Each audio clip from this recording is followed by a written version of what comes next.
فرمائی کہ جو ہے اگر اس پہاڑی کے پیچھے سے کوئی دشمن تم پر حملہ آور ہو تو تم اس بات پر یقین کرو گے۔ تمام لوگوں نے، جتنے بھی لوگ تھے، وہ باوجود ایمان نہیں لائے تھے، اس کے باوجود آپ صلی اللہ علیہ وسلم کو صادق اور امین سمجھتے تھے۔ انہیں پتا تھا کہ حضور صلی اللہ علیہ وسلم کبھی جھوٹ نہیں بولتے، تو سب نے یک زبان ہو کر کہا کہ ہم یقین کریں گے کہ پہاڑ کے پیچھے سے اگر کوئی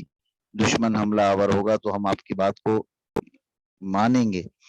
تو آپ صلی اللہ علیہ وسلم نے اس کے بعد ارشاد فرمایا کہ پڑھ لو تم سب لا الہ الا اللہ، تم سب کامیاب ہو جاؤ گے۔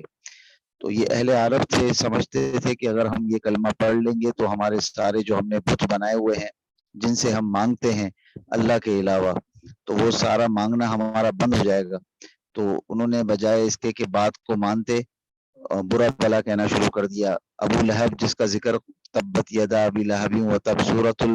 اللہب میں جس کا ذکر ہے، وہ ابو لہب کے نام سے سورت ہے نا، اس میں یہی ذکر ہے کہ ابو لہب اور اس کی بیوی نے بہت تنگ کیا، اور انہوں نے جو ہے وہ سب سے پہلے جو اٹھا کر پتھر مارا تھا آپ صلی اللہ علیہ وسلم کو۔ تو اللہ نے قرآن میں اس کی مذمت میں جو اس نے یہ عمل کیا تھا کہ اس کے ہاتھ پھوٹ جائیں، اس کا جو ہے نا، اس کی بیوی ہلاک ہو جائے، اور یہ سارے معاملات اللہ نے ان کے ساتھ کیے۔ تو بات بتانے کی یہ ہے کہ یہ وہ شہر ہے کہ جہاں اللہ کا گھر ہے، بیت اللہ ہے، یہاں پر ابراہیم علیہ السلام نے اپنے یعنی کہ گھر، اللہ کے اس گھر کی تعمیر کی تھی، اور وہ پتھر بھی، جس پتھر پہ کھڑے ہو کر اللہ کے گھر کی تعمیر کی، وہ پتھر بھی یہاں موجود ہے۔ وہ پتھر ایسا تھا کہ جس پر ابراہیم علیہ السلام کھڑے ہوتے تو وہ جیسے جیسے تعمیر اوپر کی طرف جاتی، وہ پتھر بھی سیڑھی کی طرح سے اوپر کی طرف جاتا، اور پھر پورے گھر کو آپ صلی اللہ یعنی کہ ابراہیم علیہ السلام نے اس طرح تعمیر کیا۔ آپ کے ساتھ آپ کے جو بیٹے تھے اسماعیل علیہ السلام، وہ بھی ساتھ تھے۔ اس کے بعد پھر اس گھر کے لیے دعا کی کہ اللہ اس کو امن کا گہوارہ بنا، اور اس کو لوگوں کی آنے کی بار بار جگہ بنا۔ اب ہر آدمی جو ہے وہ ہر سال کوشش یہ کرتا ہے کہ میں حج کر لوں، میں عمرہ کر لوں، تو اس کی وجہ یہ ہے کہ وہ دعا ابراہیم علیہ السلام نے مانگی، وہ اللہ نے ایسی قبول فرمائی کہ ہر آدمی، ہر شخص یہ چاہتا ہے کہ وہ یہاں آئے۔ تو ہمارے بھی دل میں یہ خواہش ہونی چاہیے کہ ہم یہاں اللہ کے گھر میں بار بار آئیں۔ جس کو اللہ نے طاقت دی ہے، استطاعت دی ہے، پیسہ دیا ہے، وہ یہاں اللہ کے گھر کی زیارت ضرور کرنے آئے، بڑی سعادت کی بات ہے۔ اچھا، یہاں آ کر حج اور عمرہ کیوں کیا جاتا ہے، اور یہ طواف کیوں کیا جاتا ہے، اور یہ سارے ارکان کیوں ادا کیے جاتے ہیں؟ یہ بھی ابراہیم علیہ السلام کے گھرانے کی قربانی کی وجہ سے، کہ جب یہ جنگل تھا، بیابان تھا، یہاں کچھ بھی نہ تھا، تو ابراہیم علیہ السلام اپنے بچے چھوٹے اسماعیل کو اور اپنی جو ان کی اہلیہ تھی اماں ہاجرہ علیہ السلام، ان کو یہاں چھوڑ کر اللہ کے حکم سے آگے گئے اور ان کو یہاں چھوڑ دیا۔ تو اسماعیل علیہ السلام بہت چھوٹے تھے، تو ان کو پیاس لگی، بھوک لگی، تو یہاں نہ پانی تھا، نہ کوئی کھانے کی چیز تھی، بالکل جنگل تھا۔ تو حاجرہ علیہ السلام جو ہے نا، وہ دو پہاڑیاں ہیں یہاں پر، ایک کا نام صفا ہے، ایک کا نام مروہ ہے۔ تو صفا اور مروہ دونوں پہاڑیوں کے درمیان حاجرہ علیہ السلام نے دوڑنا شروع کیا کہ میں کسی طریقے سے پانی جو ہے نا وہ تلاش کر لوں اور اپنے بیٹے بچے کو پلاؤں۔ چھوٹا بچہ تھا اسماعیل علیہ السلام، اس وقت بہت چھوٹے تھے۔ تو اتنے میں ایسا ہوا کہ اسماعیل علیہ السلام کی ایڑیاں رگڑنے سے، جیسے بچہ جب روتا ہے پانی کے لیے تو وہ پیر بھی مارتا ہے، ہاتھ بھی مارتا ہے، تو وہ پیر مارنے کی وجہ سے جس جگہ وہ پیر مار رہے تھے اس جگہ زمین سے جو ہے نا اللہ نے پانی جاری کر دیا۔ تو یہ بھاگتی میں آئی فوراً کہ پرندے اس پانی کے اوپر جمع ہو گئے، تو دیکھا کہ بھئی یہ پرندے نقصان نہ پہنچا دیں، کوئی تکلیف نہ دے دیں میرے بچے کو، تو وہ فوراً بھاگ کے آئیں واپس۔ تو دیکھا کہ وہاں پانی جاری ہے، تو انہوں نے، وہ اتنا تیزی سے نکل رہا تھا پانی، تو آپ کے منہ سے ایک دم نکلا زمزم۔ زمزم کا مطلب ہے کہ رک جا رک جا، تو اس کا نام ہی پانی کا زمزم پڑ گیا۔ آج تک جو بھی اس پانی کا نام لیتا ہے تو اس کو زمزم کہتا ہے، اور اس کو پینے کا بڑا ثواب ہے۔ اس کے لیے نبی علیہ الصلوۃ والسلام نے فرمایا کہ جب بھی زمزم پیو تو پیٹ بھر کر پیو، منافق آدمی کے حلق سے زمزم نہیں اترتا، اس لیے جب بھی یہاں حاجی اور عمرہ کرنے والے آتے ہیں تو وہ زمزم پیتے ہیں اور پیٹ بھر کر پیتے ہیں، اور اس میں ہر بیماری کی شفا ہے، اور جو ہے وہ بڑا مبارک یہ پانی ہے۔ تو اس وقت سے یہ جاری ہے، زمزم آج تک جاری ہے، یہ رکا نہیں، یہ ابھی تک اسی طریقے سے یہ جو ہے نا وہ پلایا جا رہا ہے، یہاں لوگ پی رہے ہیں، لوگ اس سے نہاتے بھی ہیں۔ تو یہ وہ پانی ہے جو اسماعیل علیہ السلام کی ایڑیاں رگڑنے سے اللہ نے زمین سے جاری کیا۔ اچھا، وہ جو صفا مروہ کے درمیان آپ پانی کے لیے دوڑی تھی، اس دوڑنے کو اللہ نے ایسا قبول کیا، ایسا اس کو قبول کیا کہ وہ جب بھی حاجی یا عمرہ کرنے والے یہاں آتے ہیں تو وہ جب تک سعی نہ کر لیں، سعی کہتے ہیں دوڑنا، صفا اور مروہ کے درمیان دوڑ نہ لگا لیں، 7 چکر نہ لگا لیں، ان کا عمرہ مکمل نہیں ہوتا، حج مکمل نہیں ہوتا۔ تو اللہ نے اس کو بھی جو ہے نا ارکان بنا دیا حج عمرے کا۔ ایک اور واقعہ ہے، ابراہیم علیہ السلام نے جب اپنے بیٹے کے بارے میں، اسماعیل علیہ السلام کے بارے میں خواب دیکھا کہ میں اپنے بچے کو ذبح کر رہا ہوں،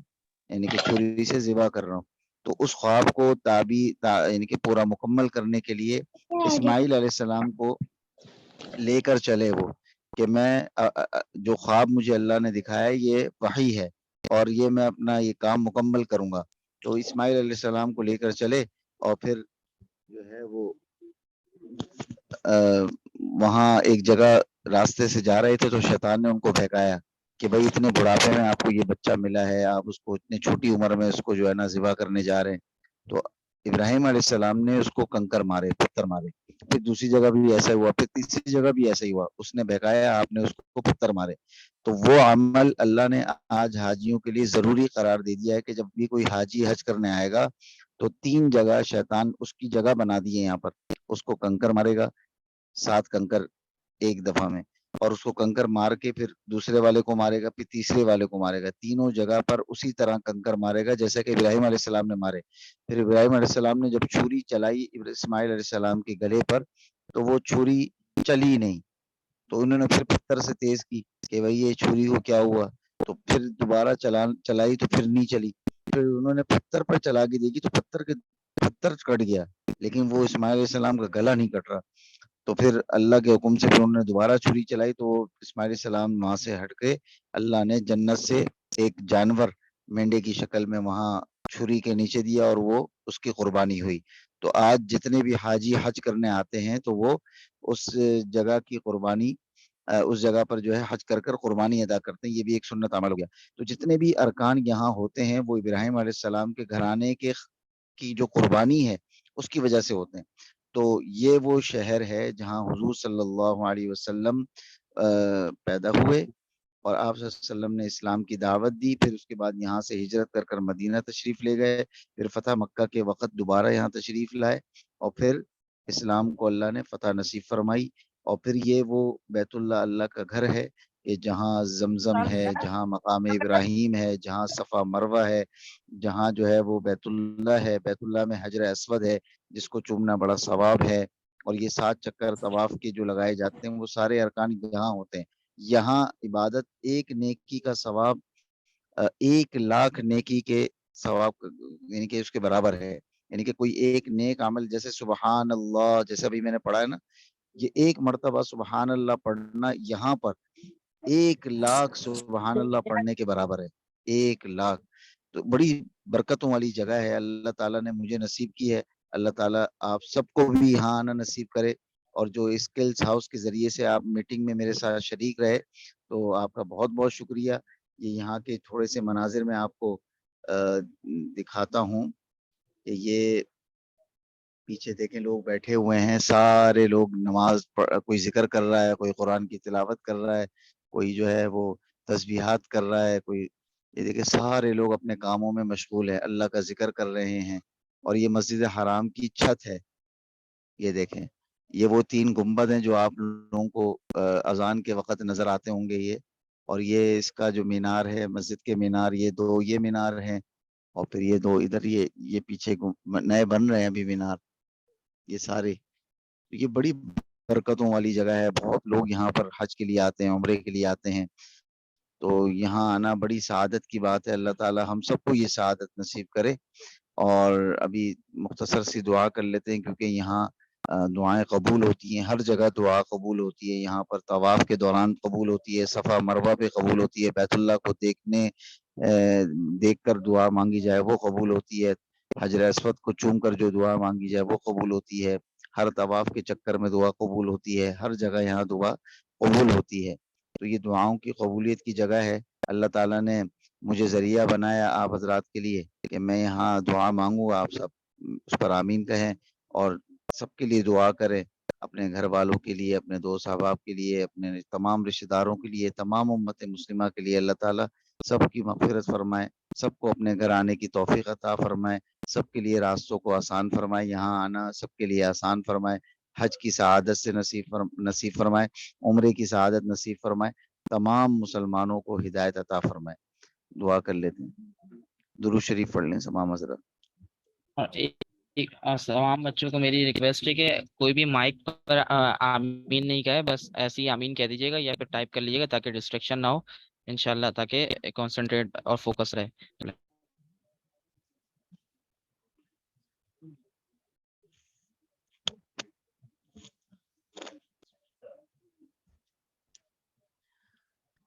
ربنا لك الحمد كما ينبغي لجلال وجهك وعظيم سلطانك، اللهم لا نحصي ثناء عليك أنت كما أثنيت على نفسك، ربنا آتنا في الدنيا حسنة وفي الآخرة حسنة وقنا عذاب النار، ربنا ظلمنا أنفسنا وإن لم تغفر لنا وترحمنا لنكونن من الخاسرين، رب اغفر وارحم وأنت خير الراحمين، نستغفرك ونتوب إليك، نستغفرك ونتوب إليك، یا اللہ یا رحمان یا رحیم یا کریم، یا اللہ ہم سب کے صغیرہ کبیرہ سرن اعلانی ہر قسم کے گناہوں کو معاف فرما دے۔ اے اللہ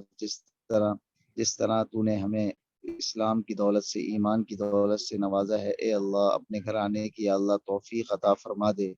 یا اللہ اپنا خاص محبوب بنا لے، یا اللہ اپنا خاص مقربین میں ہمیں شامل فرما دے، اے اللہ اپنے گھر کا حج اور اپنے گھر کا عمرہ نصیب فرما دے، اے اللہ جتنے بیمار ہیں اسپتالوں میں، گھروں میں، اللہ سب کو شفا کامل عاجل مستمر عطا فرما دے، اے اللہ تمام امت مسلمہ کی کامل مغفرت فرما دے، یا اللہ سب کے درجات کو بلند فرما دے، اے اللہ جتنے ایمان والے اس دنیا سے جا چکے ہیں یا اللہ سب کی کامل مغفرت فرما دے، ہمارے والدین میں سے، ہمارے اساتذہ کرام میں سے، ہمارے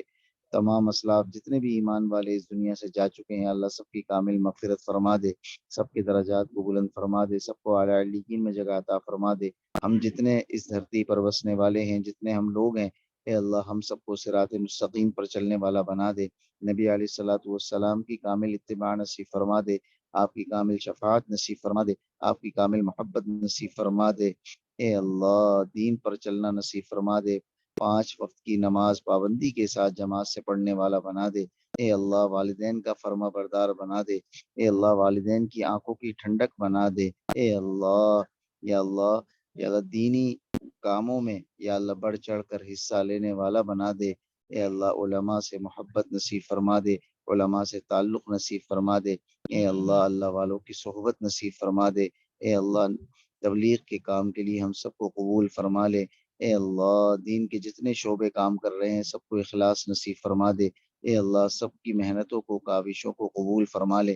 یا اللہ جو اسکل ہاؤس والے ہیں، یا اللہ یہ جو کوششیں کر رہے ہیں، یا اللہ ان کی کوششوں کو قبول فرما لے، ان کی محنتوں کو قبول فرما لے، اور جو تبدیلی یہ چاہتے ہیں بچوں کے اندر یا اللہ وہ تبدیلی پیدا فرما دے، بچوں کو یا اللہ دیندار بنا دے، نمازی بنا دے، مجاہد بنا دے، اسلام کا داعی بنا دے، اے اللہ جتنی بھلائیاں رسول اللہ صلی اللہ علیہ وسلم نے مانگی ہیں وہ تمام کی تمام بھلائیاں ہم سب کو نصیب فرما دے، اور جن شرور سے پناہ چاہیے اللہ ہم سب کی حفاظت فرما دے، ہمارے آنے والی نسلوں کی حفاظت فرما دے، اے اللہ جتنے پریشان حال ہیں ان کی پریشانیوں کو دور فرما دے، قرض داروں کو قرض سے خلاصی نصیب فرما دے، اے اللہ ہمارے گھروں میں جو پریشانیاں ہیں، جو وسائل کی کمی ہے، مسائل ہیں، اللہ سب کو دور فرما دے،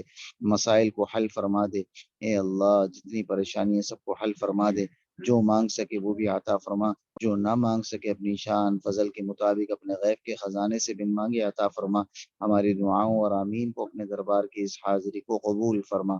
ربنا تقبل منا انك انت السميع العليم وتب علينا انك انت التواب الرحيم، صلی اللہ تعالی علی خیر خلقه محمد وعلى آله وصحبه اجمعین، آمین برحمتك یا ارحم اللہ۔ السلام علیکم ورحمۃ اللہ وبرکاتہ۔ وعلیکم السلام ورحمۃ اللہ وبرکاتہ سر. وعلیکم السلام ورحمۃ اللہ وبرکاتہ. وعلیکم السلام ورحمۃ اللہ وبرکاتہ. السلام ورحمۃ اللہ وبرکاتہ. جزاک اللہ سر.